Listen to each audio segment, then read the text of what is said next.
আমাদের পুরনো বাড়িতে একটা সেগুন কাঠের চেয়ার ছিল, বেশ লম্বা হাতলওয়ালা।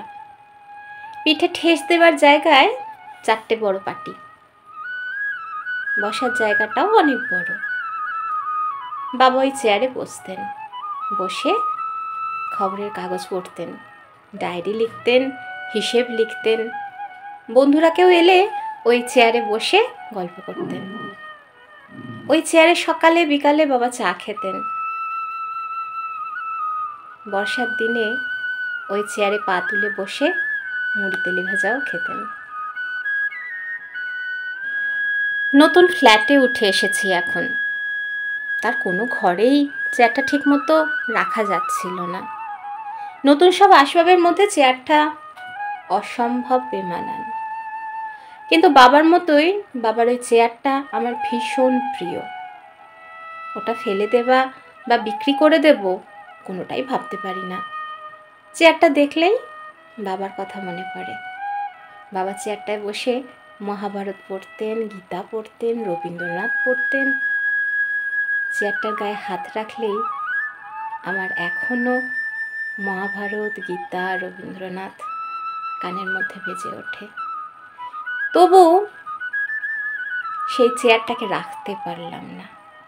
নতুন কোনো একটা স্টিলের আলমারি ঘরে ঢোকানোর সময় ধাক্কা লেগে চেয়ারটা ভেঙে গেল, একটা পা জখম হয়ে গেল। তারপর থেকে ফ্ল্যাট বাড়ির ছাদে জলের ট্যাঙ্কের পাশে এক কোণে চেয়ারটা পড়ে বৃষ্টিতে ভিজছে, রোদে পড়ছে, তবু ছাদে গিয়ে ওই চেয়ারটার দিকে চোখ পড়লে বাবার কথা ভীষণ মনে পড়ে। একদিন ভোর রাতে স্বপ্নে বাবাকে দেখলাম। বাবা বললেন, খোকন, আমার আলমারিতে ছিল মহাভারত, ছিল গীতা, রামায়ণ, রবীন্দ্রনাথ। তোর আলমারিতে শেয়ারের কাগজ, ব্যাংকের পাসবই আর স্কচের বোতল। আমার খাতাপত্রে আমি লিখে রাখতাম গান, কবিতা, লিখে রাখতুম সুভাষ বোসের বক্তৃতার সারাংশ। তুই তোর নোটবুকে, ডায়েরিতে কেবল টাকার হিসেব রাখিস। খোকন, আমার চেয়ারটাতে বসে অলস মধ্যাহ্নে আমি ভাবতাম মাস্টারদার কথা, ঋষি অরবিন্দের কথা, শ্রীরামকৃষ্ণের কথা। আর ওই চেয়ারে বসে তুই এখন গল্প করিস নোংরা রাজনীতির। না খোকন, ও চেয়ার তুই ছোঁস না।